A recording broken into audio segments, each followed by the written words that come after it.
வணக்கம் நண்பர்களே.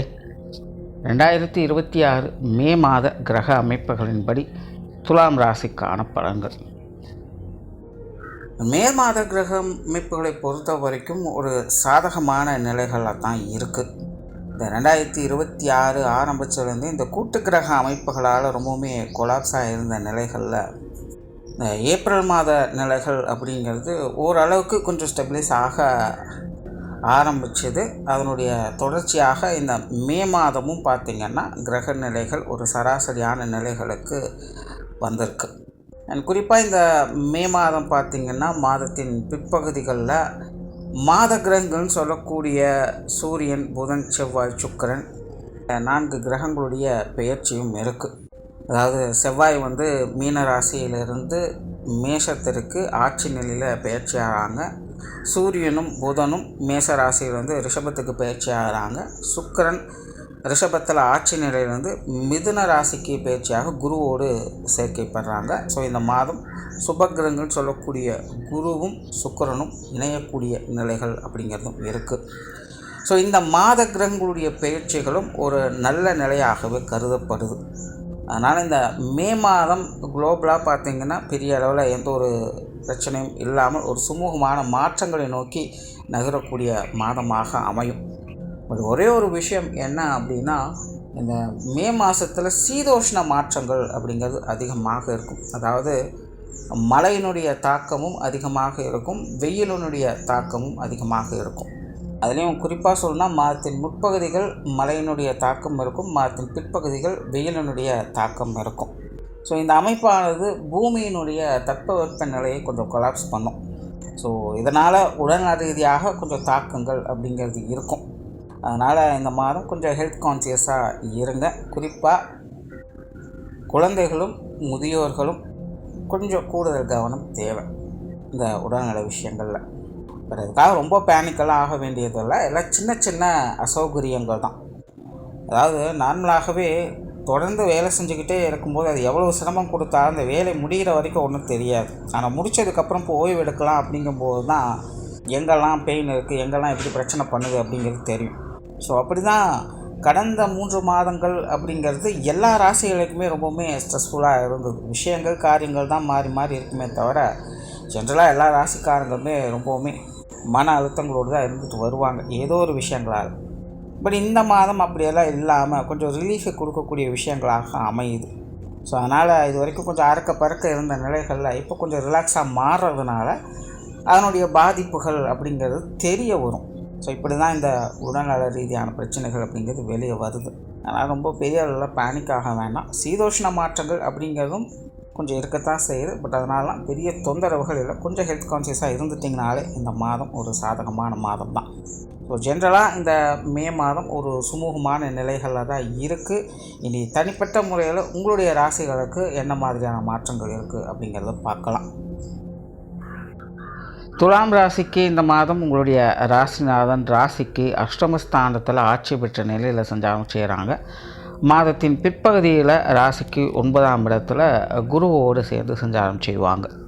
தவிர மற்ற கிரகங்களுடைய நிலைகளும் ராசிக்கு ஒரு கலவையான நிலைகளை தான் வேலை செய்யுது.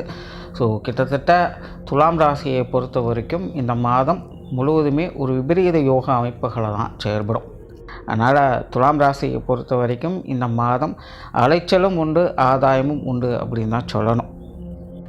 பட் இங்கே நல்ல விஷயம் என்னென்னா, ராசி அமைப்பின்படி எவ்வளவு கடுமையான விஷயங்களாக இருந்தாலும் அதை சரியான முறையில் மேனேஜ் பண்ணக்கூடிய அந்த ஆற்றல் ராசிக்கு உண்டு. அதனால் துலாம் ராசியை பொறுத்த வரைக்கும் பெரிய அளவில் கவலைப்பட வேண்டியது இருக்காது. கொஞ்சம் நிதானத்தோடும் பொறுமையோடும் செயல்பட்டாலே இந்த மாதம் சாதகமான அமைப்புகளை பார்க்கலாம். பொதுவாகவே துலாம் ராசிக்காரங்க இந்த மாதம் நல்ல தொலைநோக்கு சிந்தனையோடு செயல்பட்டு வருவாங்க. அமைதியாக இருக்க விரும்புவாங்க. பிரயாணங்கள், ஆன்மீக ரீதியான விஷயங்களில் ஆர்வம் அதிகரிக்கும். சிலருக்கெல்லாம் தவிர்க்க முடியாத தொலைதூர பிரயாணங்கள் என்பதும் ஏற்படலாம். பெரும்பாலும் துலாம் ராசிக்காரங்க இந்த மாதம் தன்னுடைய விஷயங்களை காட்டிலும் மற்றவங்களுடைய விஷயங்கள், காரியங்களில் தான் அதிக ஈடுபாடுகளை காட்டி வருவீங்க. ஸோ அதனால் மற்றவங்களுடைய தேவையின் அடிப்படையில் தான் எல்லாமே இந்த மாதம் உங்களுக்கு அமைஞ்சு வரும் செய்யுது. ஸோ முடிஞ்ச அளவுக்கு மற்றவங்களோட கான்ட்ரவர்சியான விஷயங்களை கொஞ்சம் தவிர்த்துக்கங்க. குறிப்பாக பேச்சுவார்த்தைகள் மாதத்தின் ஆரம்பத்தில் கொஞ்சம் கரடுமுரடாகவே இருக்கும். கொஞ்சம் கவனம் எடுத்துக்கோங்க. சில விஷயங்கள் காரியங்கள் கொஞ்சம் ஈகோ ட்ரிகர் ஆகலாம். ஏன்னா சமீப காலத்தில் துலாம் ராசியை பொறுத்த வரைக்கும் தேவையில்லாமல் வாயை கொடுத்து வம்பிழுக்கிறதுங்கிற மாதிரியான விஷயங்கள் போய்கிட்டு இருக்கும். அதனால் மாதத்தின் ஆரம்பத்தில் மட்டும் கொஞ்சம் பேச்சுவார்த்தைகளில் நிதானம் தேவை. மாதத்தின் பிற்பகுதிகளில் பெருசாக பிரச்சனைகள் இல்லை. பட் துலாம் ராசியை பொறுத்த வரைக்கும் என்ன ஒரு பெரிய சிக்கல் அப்படின்னா, இந்த மாத அமைப்பு உங்களை காட்டிலும் உங்களுக்கு எதிரில் இருக்கக்கூடியவங்களுடைய பலம் தான் அதிகரிக்கும். பெரும்பாலும் நீங்கள் எல்லா விஷயங்களும் கொஞ்சம் ஒதுங்கி போகணும் அப்படின்னு தான் நினைப்பீங்க. ஆனால் மற்றவங்க உங்களை டாமினேட் பண்ணணும் அப்படின்னு நினைப்பாங்க. அதனாலேயே மற்றவங்க உங்கள்கிட்ட கொஞ்சம் வீரியத்தோடையே செயல்பட்டு வரவும் செய்வாங்க. பட் இதெல்லாமே கொஞ்சம் நாளைக்கு தான் இருக்கும். இதனால் மற்றவங்களோட கருத்து வேறுபாடுகள், தேவையில்லாத வாக்குவாதங்கள் போன்ற விஷயங்கள்லாம் முடிஞ்ச அளவுக்கு கொஞ்சம் தவிர்த்துக்கங்க. முக்கியமான பேச்சுவார்த்தைகள் ஏதாவது இருந்தாலும் கூட அது எல்லாத்தையும் கொஞ்சம் தள்ளி போட்டு வர்றது நல்லது. கரியர் ரிலேட்டடான விஷயங்கள் இந்த மாதம் ஓகே தான். பெரிய அளவில் பிரச்சனைகள் இல்லை. பெரும்பாலும் எப்பவும் இருக்கக்கூடிய விஷயங்களாகத்தான் இருக்கும். தொழில், வேலை, உத்தியோகம் சம்மந்தப்பட்ட விஷயங்கள் பெரிய மாற்றங்கள் அப்படிங்கிறது எதுவும் இல்லை. பட் கஸ்டமர்ஸை டீல் பண்ணும்போதோ இல்லை பார்ட்னர்ஷிப் சம்மந்தப்பட்ட விஷயங்களை டீல் பண்ணும்போதோ அல்லது கூட வேலை செய்கிறவங்கக்கிட்ட எதிர்பார்க்கக்கூடிய விஷயங்களையும் கொஞ்சம் கவனமாக இருங்க. ஏன்னா சில விஷயங்களில் மற்றவர்கள் உங்களை யூஸ் பண்ணிக்க செய்யலாம். அதனால் கொஞ்சம் கவனமாக இருந்து செயல்பட்டு வாங்க. மற்றபடி தொழில், வேலை, உத்தியோகம் சம்மந்தப்பட்ட விஷயங்கள் ஒரு ரொட்டீன் ஒர்க் தான் இருக்கும். புதிய வேலை வாய்ப்புகள், தொழில் வாய்ப்புகள் போன்ற விஷயங்கள்லாம் ஓரளவுக்கு அனுகிரகம் கொடுக்குது. வெளியூர் மற்றும் வெளிநாடு சம்பந்தப்பட்ட விஷயங்கள் துலாம் ராசிக்காரங்களுக்கு சாதகமான நிலைகளிலே இருக்குது. இது சார்ந்த விஷயங்கள் உங்களுடைய முயற்சிகள், உங்களுடைய காரியங்கள் நல்ல விஷயங்கள் கொண்டு வந்து சேர்க்கும். பொருளாதார விஷயங்களை பொறுத்த வரைக்கும் துலாம் ராசிக்கு இது ஒரு நெருக்கடிகளான காலகட்டம் அப்படின்னு சொல்லலாம். குறிப்பாக வெளியில் கொடுத்த பணங்கள் இல்லை வெளியிலிருந்து வாங்கிய தொகைகள் இதெல்லாமே கொஞ்சம் கரடுமுரடாகவோ அல்லது காரசாரமாகவோ மாறலாம். ஸோ இந்த பொருளாதார விஷயங்களில் சங்கடங்களை தவிர்க்க வேண்டிய ஒரு மாதமாக தான் இருக்குது. கடந்த மாதம் இந்த விஷயங்கள் கொஞ்சம் வலுவாகவே செயல்பட்டது. பட் இந்த மாதத்தின் ஆரம்பத்தில் இந்த மாதிரியான சங்கடங்கள் கொஞ்சம் இருக்கத்தான் செய்யும். பட் மாதத்தின் பிற்பகுதியில் ஓரளவுக்கு எல்லாத்தையும் சமாளிச்சிடலாம். ஆல்ரெடி பல பதிவுகளில் சொல்லிட்டேன், துலாம் ராசியை பொறுத்த வரைக்கும் இந்த காசு பண விஷயங்கள் அப்படிங்கிறது இருந்தாலும் பிரச்சனை தான், இல்லைனாலும் பிரச்சனை தான். பட் இந்த மாத அமைப்புகள் இப்போ சமீப காலமாகவே பார்க்கும் பொழுதும் என்ன தான் முயற்சி பண்ணாலும் அமைதியாக இருக்கணும் அப்படின்னு நினச்சாலும் நம்ம கை மீறி சில சங்கடங்கள் இந்த பொருளாதார ரீதியாக வந்து போகவே செய்யுது. அதனால் பொருளாதார ரீதியாக வரக்கூடிய வீண் சங்கடங்களை தவிர்க்க முற்படுங்க. அதாவது துலாமை பொறுத்த வரைக்கும் இந்த காசு பணம் அப்படிங்கிறது இருக்குது இல்லை அப்படிங்கிறதே பிரச்சனை கிடையாது. ஆனால் அதன் மூலமாக வரக்கூடிய சங்கடங்கள் தான் இங்கே பெரிய டார்ச்சராக இருக்கும். ஸோ அதை எப்படி கரெக்டாக மேனேஜ் பண்ணும் அப்படிங்கிறத பாருங்கள்.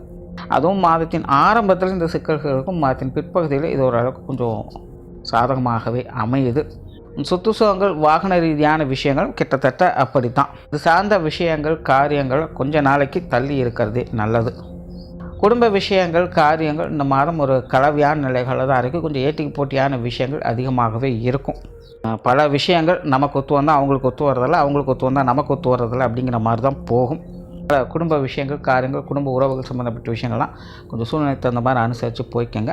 திருமண அமைப்புகள், புத்திரபாக்கிய அமைப்புகள் நிதானம் தேவை. புத்திரபாக்கிய அமைப்புகள் கூட ஓரளவுக்கு கொஞ்சம் சப்போர்ட்ஃபுல்லாக வேலை செய்யுது. அப்படி இருந்தாலுமே இது சார்ந்த விஷயங்களில் கொஞ்சம் குழப்ப நிலைகள் இருக்கத்தான் செய்யும். கொஞ்சம் நிதானத்தோடு செயல்பட்டு வாங்க. கணவன் மனைவி உறவுகள், குழந்தைகள் சம்பந்தப்பட்ட விஷயங்கள் எல்லாமே கொஞ்சம் காரசாரமாகவும் கருத்து வேறுபாடுகளோ தான் இருக்கும். கொஞ்சம் நிதானத்தோடு செயல்படுறது நல்லது. உறவினர்கள், நண்பர்கள் எல்லாருமே பட்டும் படாமல் தான் இருப்பாங்க. நீங்களும் அப்படியே இருக்கிறது நல்லது. உடல்நலம் சார்ந்த விஷயங்கள் கொஞ்சம் சங்கடங்களை ஏற்படுத்தலாம். குறிப்பாக உஷ்ண ரீதியான தொந்தரவுகளை கொஞ்சம் கவனமாக இருங்க. மாணவர்களுக்கு கல்வி மற்றும் வித்தை சம்பந்தப்பட்ட விஷயங்கள் முயற்சியால் முன்னேறக்கூடிய ஒரு மாதம் இது. மாணவர்கள் தேவையில்லாத விஷயங்களை தலையிடுவதை கொஞ்சம் அவாய்ட் பண்ணிக்கோங்க. உங்களுடைய லட்சியங்களில் மட்டுமே கவனம் செலுத்த வேண்டும். கவனச்சிதறல்கள் தேவையில்லாத சங்கடத்தை ஏற்படுத்தும். ஸோ ஓவராலாக துலாம் ராசியை பொறுத்த வரைக்கும் இந்த மாதம் எல்லாமே ஒரு கலவையான நிலைகளில் தான் இருக்குது. குறிப்பாக மாதத்தின் முற்பகுதிகள் கொஞ்சம் எதிர்பாராத சங்கடங்கள் அப்படின்னு சொல்லக்கூடிய நிலைகள் தான் இருக்குது. மாதத்தின் பிற்பகுதியில் இதெல்லாம் ஓரளவுக்கு கட்டுப்பாட்டுக்குள்ளே வரும். கொஞ்சம் நிதானத்தோடு செயல்பட்டு வாங்க. நன்றி, வணக்கம், வாழ்க வளமுடன்.